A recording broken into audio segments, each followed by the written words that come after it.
Ugh. Unacceptable. Mistakes have been made, but I'm here to rectify them. Sir, we've been told that Dynamo missed another Anime Thursdays. I know. We're gonna change that today. That is why you are here. One Piece is the anime of this Thursday, and there's something about it in particular that I want to explore, delve into, observe more closely. And it's my hope that God. How'd that get in there? Let me just move that. You know this person isn't even real. AI generated images, which is why I have it. Like I research these things, research purposes only, of course. But anyway, time and time again, I've done my fair share of complaining about One Piece, but I've also done my fair share of praising it. And the intent purpose of this video isn't to specifically bash One Piece and take a dump on it. There are many different anime that we love. There are many different stories that we love that aren't perfect. And there will be things about them that we question and we raise our eyebrow towards. Like, well, what is that? One Piece is no different. Oda is a genius. Kishimoto, created Naruto, is a genius. Toriyama is a genius. But there have been boneheaded decisions time and time again by the three of them. One of which, today, I believe is a plot hole. A rather egregious plot hole that has left a scar upon my psyche and will remain there for the foreseeable future. Now, I'm just going to leave the definition of plot hole here for the people who are blinded by Oda's greatness and think he can do no wrong. And for you people that like to stand things without giving anything even the slightest bit of culpability. And many of you mollusks, you do this with music, movies, everything basically there is to love and stand over. Inconsistency. Remember that word. Oh, look, it's the thumbnail. The Going Merry, the Straw Hats' fabled first ship. Everybody remembers Ennies Lobby, still called one of, if not the best arcs in One Piece. Still holds up today. Beautiful moment. You remember everybody jumping from the ship to the ocean, the sea of adventure. How does this happen?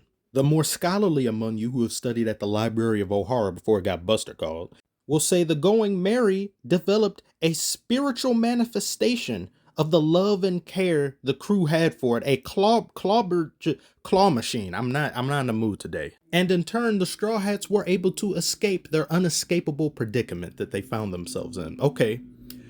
You know who could have benefited from something like this? Fucking Kid. Why couldn't Kid's ship save him from a dire situation? Well, you said, well, he didn't have a claw machine. How do you know that? He loved the ship. He named the ship after a girl that he and Killer liked and they had a crush on that had died. Does that not sound like a pirate that cares deeply about their ship? But maybe he just didn't care about it enough, or else it could have moved out of the way. Did a barrel roll, called State Farm, Geico. Do something other than what you did, which was nothing. Okay, well, Kid simply just doesn't have one. All right, what about the Moby Dick, Whitebeard ship? That ship got Madara before Madara Madara. You can even argue it's worse because the meteors are on fire, and there's multiple of them. But the Moby Dick was stuck in the ice, dummy. Valid point, you could say. But what sounds more unbelievable to you? A ship unsticking itself from ice, or a ship piloting itself through storm waters, somehow being unseen by Marines in general, to arrive safely at the behest of the crew and save them? This is bulljive. What about the Oral Jackson, Roger's ship, the king of the pirate ship? I'm sure there's plenty of times it could have aided him in anything that he was doing. Yes, he's Studley, and he's probably the most OP character that's been in the show that we know of. But that doesn't mean the ship couldn't have made his life easier with some things. And I want to know what the fuck that egg is on the ship. What is that? And Oda, please tell me what the... Calm down, Dynamo, calm down. Don't let him do this to you. Don't let him rile you up. What about Big Mom's ship that got kicked off the Wano waterfall twice by two different characters? Not one time did its claw machine ever jump into action and say, I'm gonna keep us from taking an L and looking like a damn joke. Not once. Do they not have one? Maybe they don't love their ship enough. Mama, I should have mopped the floors some more and the ship would save my life. Even Whitebeard said sorry to the Moby Dick as it was burning. Do that, should have put scented candles in the bathrooms. Now, if we were going by real world myths and fables, a claw machine is said to be a male seafaring spirit. Did someone pull its skirt up to check? I don't know.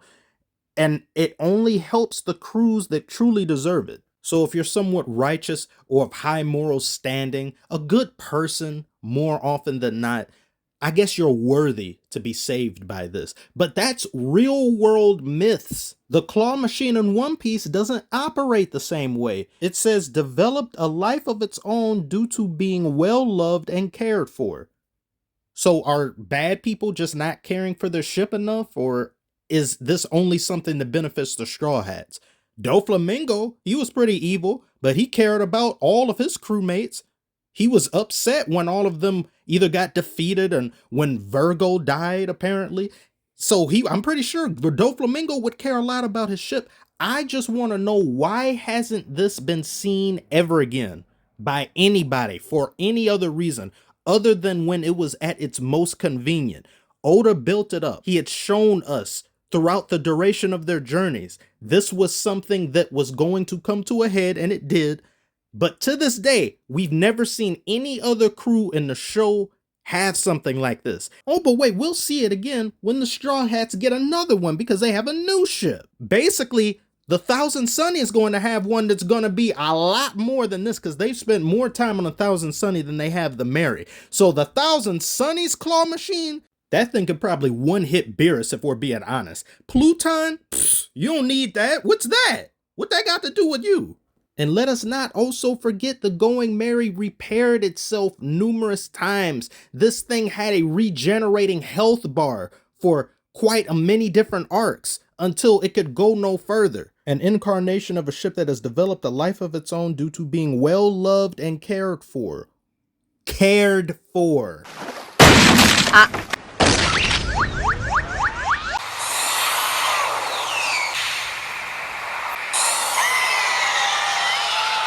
Inconsistency. A dear friend of mine, when he was watching the show, he was binging it, he was trying to catch up.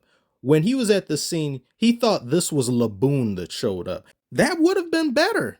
I don't know how he would have got there. I don't know how he would have known they were in trouble. But him just knowing something without having any reason to do so still makes more sense than a ship that can repair itself, sail itself, and save the entire crew on its own. It may as well start buying cryptocurrency at this point. It's its own person. Does the Going Merry have a Twitter account? Yes, it does. Fan page, but same thing. It probably tries to ratio any post made by the Thousand Sunny. But what I'm trying to say here is, I see this as the biggest plot hole of the entire show. There's nothing this show has done that's been more egregious than this. Maybe Ace being a dumbass is worse than this, but it's just the idea that this was such a major plot point and it's yet to be talked about or referred to ever again. And no other crew has something like this. There needs to be other crews that have this.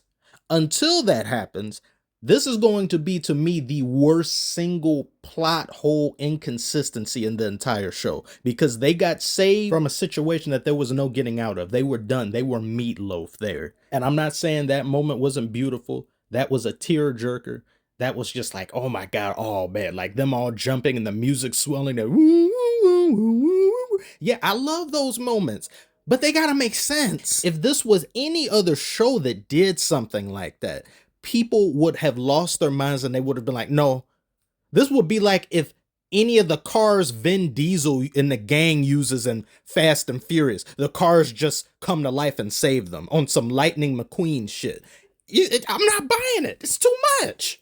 And once again, to reiterate, if you've made it this far, this does not discount Oda's genius or any of the other animes or shows or movies that have had moments like these and things where there's plot-induced stupidity, but then there'd be no story moments. Most of fiction has those moments. You're not going to get a perfect story. But sometimes you have to put the writers of these terrific universes in the hot seat and put them to task.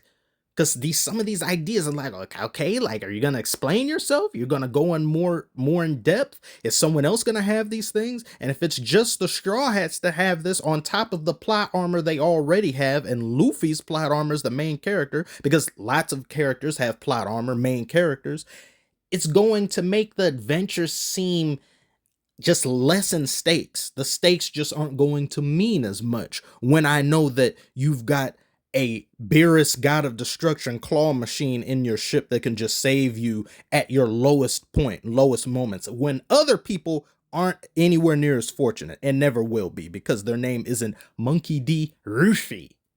But that's all I have to say about this. So do tell me below if you agree with me on this. Is this the single biggest plot hole in One Piece? Do you not consider this a plot hole? Do you think I'm a hater and I'm dumb and I sound dumb and I look dumb? Do tell me that below as well, because such is your freedom to do so. Like, comment, subscribe if you're new, stick around. We don't just talk about anime, we talk about movies, music, stuff of that nature. Thank you so much again, and I'll see you on the next one.